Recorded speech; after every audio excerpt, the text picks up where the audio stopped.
But just to ask you and clarify this, so I mean, when corporations in particular do get tax breaks, you do see capital investments, you do see the money get recirculated to some extent. Would you not agree with that? I would not, because we saw the Trump tax cuts actually didn't work out that way. We see corporations right now putting that money in the bank, doing stock buybacks, and there is some investment into infrastructure, but we've actually seen groups of thousands of people laid off from various industries that just gave them $1,000 raises.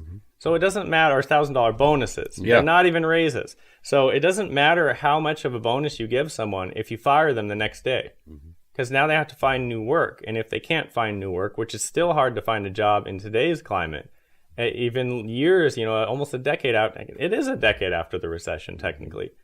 After the deepest point. And people are still having issues finding jobs. I know people that are almost chronically unemployed because there's just no jobs out there. And then if they do get a job, it doesn't matter whether they're working at McDonald's or working as a secretary at an office or an office administrator. If it's all low pay, they're not going to be able to make rent. And now we have the housing crisis, which is pushed forward by profit. So we have all these things stacking up on top of people, putting all this pressure on people. And once again, it's not a party thing.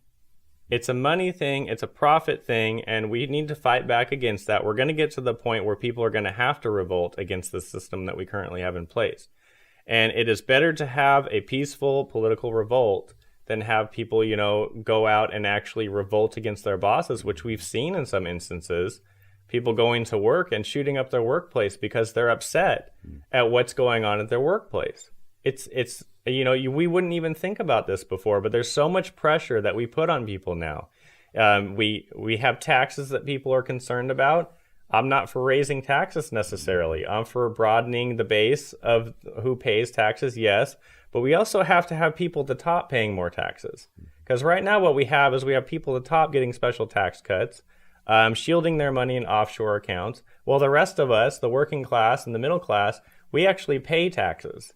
Whereas corporations don't, as we discussed earlier.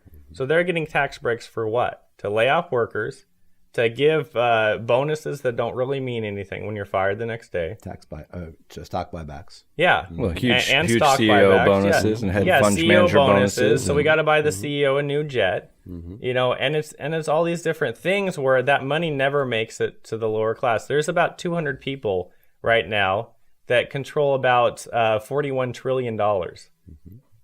And that's insane. Our whole military expenditures in every war that we're fighting right now is under $1 trillion.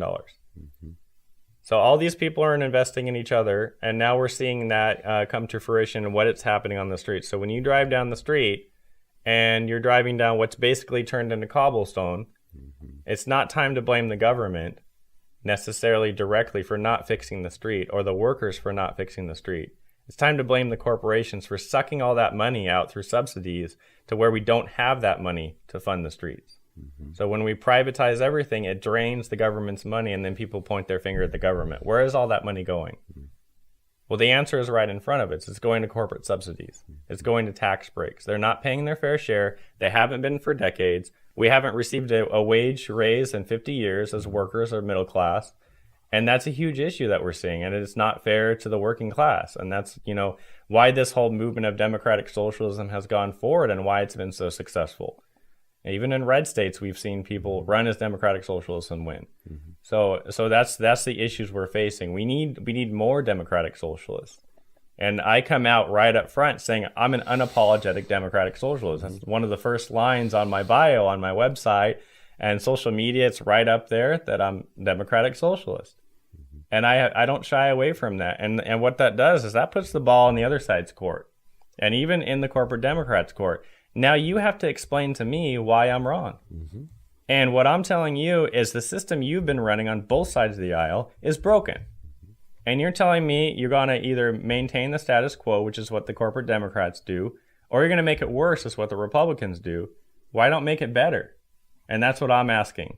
Why don't we make it better? Why don't we go back to the days where workers could actually survive, or working families could survive on one income, could buy houses in a market that was fair, where profit that wasn't injected in every single situation in life. Now they're trying to privatize water on every front. Can you imagine that?